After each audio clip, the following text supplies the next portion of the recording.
Hello दोस्तों, आप सभी का स्वागत है मेरे channel TET CTET zone में। और आज हमारा टॉपिक है वृद्धि एवं विकास, जिस पर अभी तक 4 वीडियो बनाए जा चुके हैं और जिसमें हम लोगों ने वृद्धि एवं विकास में चारों अवस्थाओं के बारे में पढ़ा है।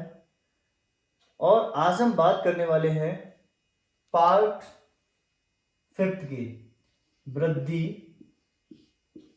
एवं विकास। टॉपिक का नाम वृद्धि एवं विकास, जिसका जो वीडियो है वो है पार्ट 5, 5वें नंबर का वीडियो बनने वाला है। और अभी तक आप लोगों ने बाकी वीडियो नहीं देखे हैं तो प्लीज उन वीडियो को जरूर देखिएगा, क्योंकि एग्जाम की दृष्टि के बहुत ही महत्वपूर्ण वीडियो हैं। चलिए हम बात करते हैं। आज हम इसमें पढ़ते हैं 4 अवस्थाओं के बाद कि वृद्धि एवं विकास को प्रभावित करने वाले कारक। चलिए हम बात करते हैं वृद्धि एवं विकास को प्रभावित करने वाले कारक। वृद्धि एवं विकास को प्रभावित करने वाले कारक, चलिए हम बात करते हैं। सबसे महत्वपूर्ण अगर कारक हम देखें तो यहां पर आप सभी को बता दें कि सबसे महत्वपूर्ण 2 ही कारक होते हैं। एक आपका वृद्धि एवं विकास में एक होता है वंशानुक्रम। प्रभावित करने वाले कारक जो है सबसे पहले वंशानुक्रम, दूसरा जो होता है वो होता है वातावरण। सबसे पहला कारक जो है वो वंशानुक्रम है, सेकंड कारक क्या है? वातावरण। तो वंशानुक्रम क्या होता है? जो गुण हमें अपने पूर्वजों या माता पिता से मिलते हैं उसे हम क्या कहते हैं? आनुवांशिकता या वंशानुक्रम कहते हैं। क्लियर है ना? यहाँ पर जो इंपॉर्टेंट है वो बात ये है कि यहाँ पर बात करते हैं वंशानुक्रम के नियम। नियम मतलब रूल, वंशानुक्रम के सिद्धांत जिसे हम बोल सकते हैं। सबसे पहला सिद्धांत है वो सिद्धांत है बीज कोष की निरंतरता का सिद्धांत। बीज कोष की निरंतरता का सिद्धांत। निरंतरता का सिद्धांत बहुत ही इंपॉर्टेंट है, इसको सुनते रहिए, ध्यान से देखते रहिए। बीज कोष की निरंतरता का सिद्धांत, ये सिद्धांत दिया है बीजमैन ने। किसने दिया है? बीजमैन।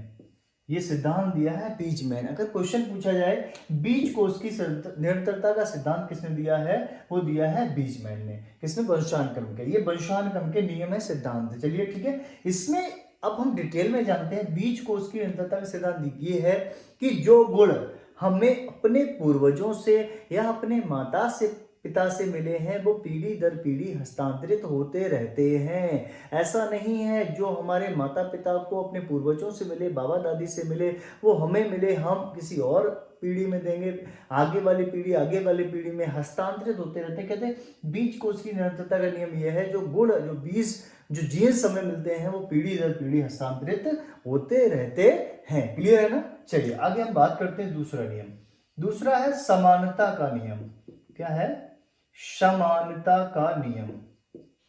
समानता का नियम, ये नियम जो दिया है वो दिया है सोरेनसन ने।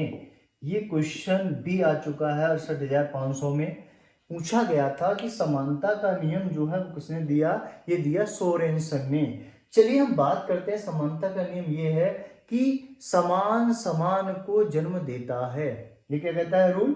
समान समान को जन्म देता है। मतलब आप अपने जैसे लोगों को जन्म दे सकते हैं। कहते हैं जानवर जानवर को जन्म देता है, पक्षी पक्षी को जन्म देता है, ठीक है, इंसान इंसान को जन्म देता है। कि इंसान पक्षी को जन्म नहीं दे सकता, पक्षी इंसान को जन्म नहीं दे सकता। इसी तरीके से कहते हैं समान समान को जन्म देता है, इसी को कहते हैं समानता का नियम, क्योंकि आपको वंशानुक्रम से जोड़ना। क्लियर है ना?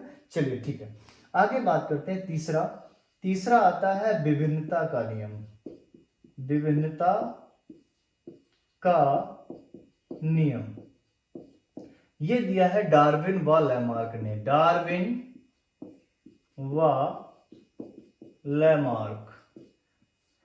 विभिन्नता का नियम क्या कहता है? विभिन्नता का नियम कहता है ये बच्चा जो होता है अपने माता पिता से कुछ तरीकों से, कुछ गुणों से भिन्न होता है। जैसे स्वभाव से बात हो सकता है, रंग रूप से हो सकता है, कहते हैं रंग रूप आकार आदि से भिन्न हो सकता है। जैसे माता पिता क्या हैं, गोरे हैं, और बच्चा कैसा है, वो काला है। कहते हैं कुछ चीजों में भिन्न हो सकता है। विभिन्नता का मतलब कुछ चीजों में, पूरी तरीके से भिन्न नहीं, कुछ चीजों में भिन्न है, इसी कहते हैं विभिन्नता का नियम। माता पिता गोरे हैं, बच्चा काला है, माता पिता लंबे चौड़े हैं, बच्चा छोटा है। इसी तरीके से क्या है, विभिन्नता पाई जाती है किसमें, बच्चों में। इसीलिए माता पिता की बुद्धि अच्छी है, हो सकता है बच्चे की बुद्धि उतनी अच्छी नहीं है। इसे कहते हैं विभिन्नता का नियम। किसने दिया? डार्विन व लेमार्क ने। चौथा नियम की बात करते हैं। चौथा नियम बात करते हैं प्रत्यागमन का नियम। प्रत्यागमन का नियम यहां पर बात करें, बहुत ही इंपॉर्टेंट है, टेट में पूछा जा चुका है। प्रत्यागमन का नियम क्या कहता है? इसमें जो बच्चा होता है वो अपने माता पिता के बिल्कुल विपरीत होता है, गुण बिल्कुल विपरीत। माता पिता अगर बहुत सीधे हैं तो बच्चा बहुत ही ज्यादा क्या है, लुटेरा टाइप है, डाकू है। माता पिता अगर देवता है तो बेटा कैसा निकलेगा, राक्षस निकलेगा। इसी तरीके से आपने एक एग्जाम्पल भी हम आपको देते हैं कि यहाँ पे विपरीत गुण होते हैं बच्चे के, बिल्कुल माता पिता से विपरीत गुण होते हैं। जैसे आपको एग्जाम्पल के लिए हम बता दें, एग्जाम्पल होता है यहाँ पे हम बता दें प्रहलाद व हिरण्यकश्यप। प्रहलाद और हिरण्यकश्यप और हिरण्याक्ष कश्यप, ठीक है। हिरण्याकश्यप, प्रहलाद और हिरण्याकश्यप जो है वो इसके एग्जाम्पल है, किसके? प्रत्यागमन के नियम के। चलिए हम बात करते हैं पांचवा है अर्जित गुणों के संक्रमण का नियम। अर्जित गुणों के संक्रमण का नियम। संक्रमण का नियम देखिए, अर्जित गुणों के संक्रमण के नियम में पहले समझ लीजिए बहुत ध्यान से, इसमें क्या कहते हैं। अर्जित गुणों के संक्रमण के नियम में कहते हैं जो गुण माता पिता या हम अपने समाज से ग्रहण करते हैं वो आगे वाली पीढ़ी में हस्तांतरित नहीं कर पाते। ये नियम कहता है कि जो गुण आप समाज से, वातावरण से अर्जित करते हो वो आगे वाली पीढ़ी में हस्तांतरित नहीं कर पाते हो। लेकिन इसका खंडन किया है। खंडन किसने किया है? खंडन किया है लेमार्क ने। किसने किया है? लेमार्क ने। लेमार्क ने कहा है, किस पर कहा है? जिराफ पर। कहा है पहले जिराफ की गर्दन कैसी हुआ करती थी? छोटी हुआ करती थी, घोड़े के समान हुआ करती थी। लेकिन उसने वातावरण से पत्तियां खाने के लिए अर्जित की। लेकिन आगे वाली संतान में देखा गया कि जिराफ की बचपन से ही गर्दन लंबी पाई जाती थी। इसीलिए लेमार्क ने इस नियम का खंडन किया है। तो क्वेश्चन आ जाए कि खंडन किसने किया है? लेमार्क ने किया है, अर्जित गुणों के संक्रमण के नियम का खंडन। क्लियर है ना? तो आप दोनों में ध्यान रखिएगा। अर्जित गुणों का संक्रमण का नियम क्या कहता है? जो गुण अपने वातावरण से आप या समाज से अर्जित करते हो वो आगे वाली पीढ़ी में हस्तांतरित नहीं कर पाते हो। लेकिन अगर खंडन की बात करें, लेमार्क ने खंडन किया है कि मैं इस बात से सहमत नहीं हूं। जिराफ की गर्दन जो थी वो पहले घोड़े के समान हुआ करती थी, लेकिन उसने विषम परिस्थितियों में उसको अर्जित किया और आगे वाली पीढ़ी में भी गर्दन लंबी पाई गई। क्लियर है ना? पांचवें के बाद हम छठवें नियम की बात करते हैं। यहाँ पे छठवां आता है मेंडल का नियम। मेंडल का नियम। मेंडल का नियम क्या कहता है?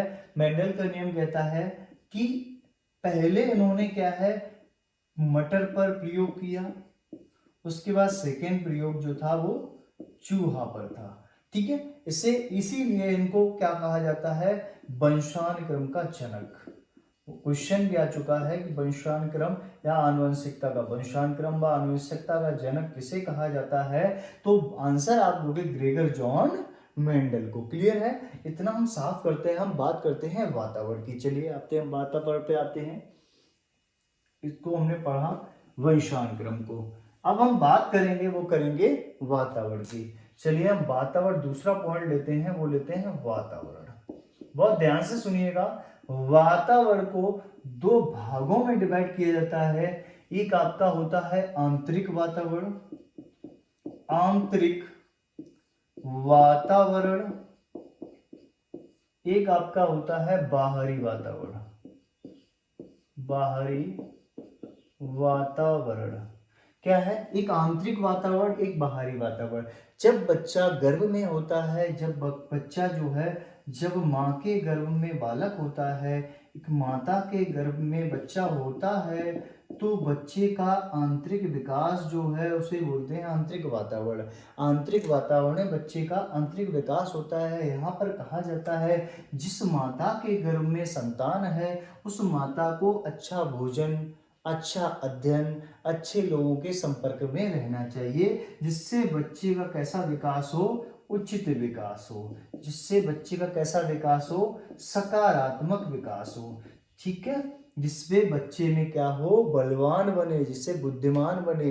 ठीक है, इसीलिए आंतरिक वातावरण पे बच्चे के विकास पर प्रभाव पड़ता है। आपने देखा है वर्तमान समय में कुछ गर्भ जो धारण किए हुए माताएं हैं, वो चाउमीन का, मोमोज का, बर्गर का आदि का सेवन करती हैं, तो उनके बच्चे पे इफेक्ट पड़ता है। तो बच्चा भी कैसा होता है? चाउमीन बर्गर ही जैसा होता है। आपने देखा है, पतला, सूखा, बीमार सी ग्रसित। इसीलिए हष्ट पुष्ट व स्वस्थ शरीर वाला अगर बच्चे का जन्म देना है, तो आपको सबसे पहले उचित सेवन, उचित अध्ययन और उचित लोगों के संपर्क में रहना पड़ेगा। इसीलिए आंतरिक विकास जो है बच्चे के विकास को क्या है? वृद्धि को प्रभावित करता है।